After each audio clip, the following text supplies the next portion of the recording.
Bonjour, donc aujourd'hui je vais vous montrer comment faire la technique du suminagashi.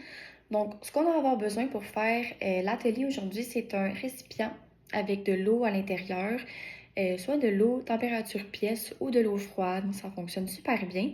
Si jamais vous voulez le faire à la maison, vous pouvez toujours utiliser un plat en aluminium ou un plat en plastique comme ça fonctionne super bien aussi. Bon, pour la vidéo, mon plat est en vitre pour pouvoir bien voir la technique. Sinon, on va également avoir besoin de 2 pinceaux avec une pointe quand même arrondie, mais qui refinit en pointe, là, si on veut, comme c'est ici. Puis si jamais vous n'avez pas de pinceau comme ça à la maison, vous pouvez toujours utiliser des cure-dents. La pointe est vraiment similaire au pinceau. Ça fonctionne super bien aussi. Ça peut être une bonne alternative. On va avoir besoin d'un petit récipient aussi avec de l'eau et du savon à vaisselle cette fois-ci. Et également un petit récipient avec de l'encre de Chine à l'intérieur.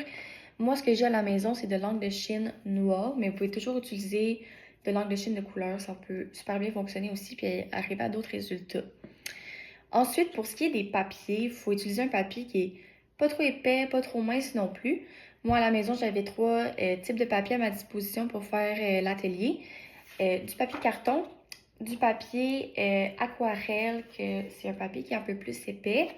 Et sinon, j'avais également du papier blanc d'imprimante qui fonctionne bien aussi.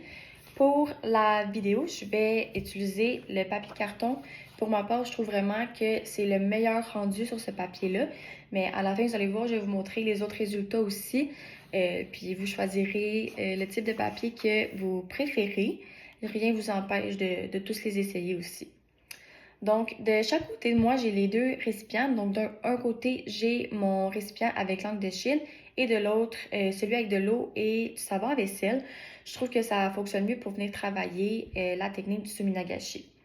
Donc, ce que je viens de faire, je vais tremper un peu mon pinceau, la pointe dans mon encre de Chine et même chose pour l'autre pinceau dans l'eau savonneuse. Puis, on vient déposer la pointe du pinceau dans l'eau pour venir créer un rond noir comme c'est ici.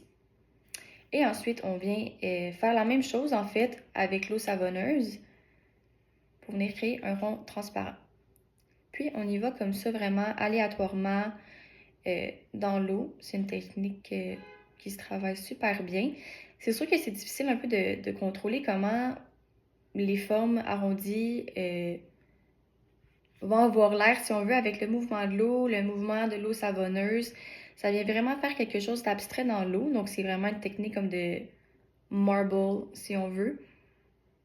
Donc, on vient le travailler jusqu'à temps qu'on soit content avec les formes que ça a donné dans l'eau, si on veut.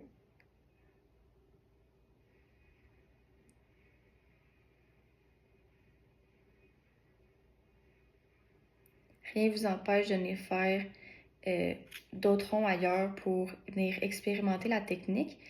Moi, je préfère les résultats quand les ronds sont tous à la même place, si on veut. Donc ça me convient. Avec mon carton, je vais venir le déposer dans l'eau, comme ça ici, puis je vais vraiment laisser le carton s'imbiber d'eau pour que l'impression se fasse bien. On peut venir mettre une petite pression dans les 4 coins si on veut.